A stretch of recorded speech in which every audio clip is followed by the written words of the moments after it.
अर्जुन को कब और क्यों दिया था एक अप्सरा ने नपुंसक होने का श्राप। नमस्कार दोस्तों, हमारे चैनल हरि भक्ति में आप सभी का हार्दिक स्वागत है। महाभारत के युद्ध में पांडवों को भगवान श्री कृष्ण की मदद से विजय प्राप्त हुई थी, किंतु युद्ध में जीत के बाद भी पांडवों को शांति नहीं मिली।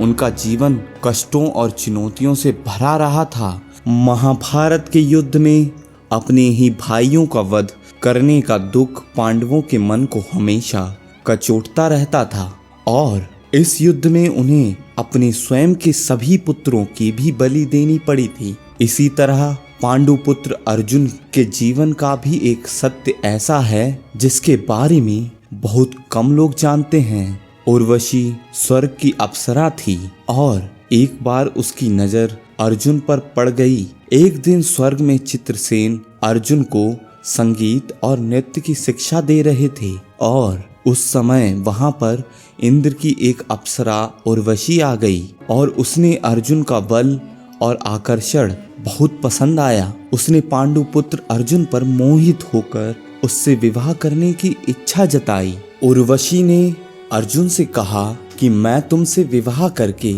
अपने मन की इच्छा को तृप्त करना चाहती हूँ। उर्वशी के इन शब्दों को सुनकर अर्जुन ने कहा, हे देवी, हमारे पूर्वजों ने आपसे विवाह करके हमारे वंश का गौरव बढ़ाया था।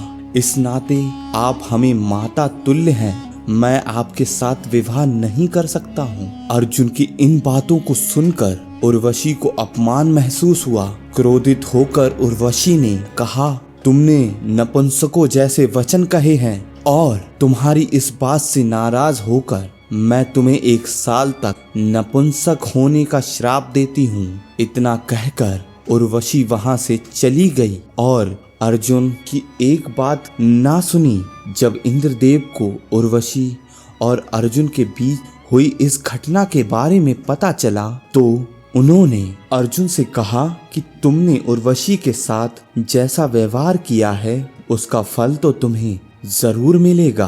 अज्ञातवास के दौरान तुम्हें इस श्राप का लाभ होगा।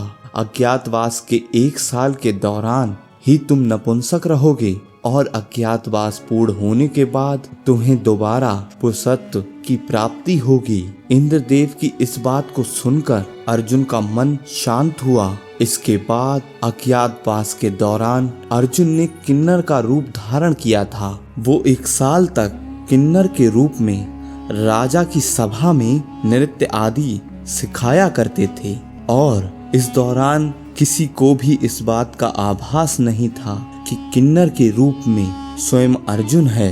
ये है उर्वशी और अर्जुन की कहानी।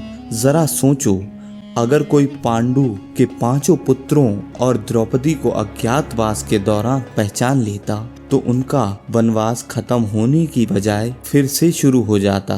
दोस्तों, ऐसी ही महाभारत से जुड़ी जानकारियों के लिए जुड़े रहें हमारे चैनल हरि भक्ति के साथ। और अगर आपको यह वीडियो पसंद आई है तो वीडियो को लाइक, सब्सक्राइब और साथ ही साथ हमारे चैनल को शेयर करना ना भूलें। धन्यवाद। जय श्री कृष्ण।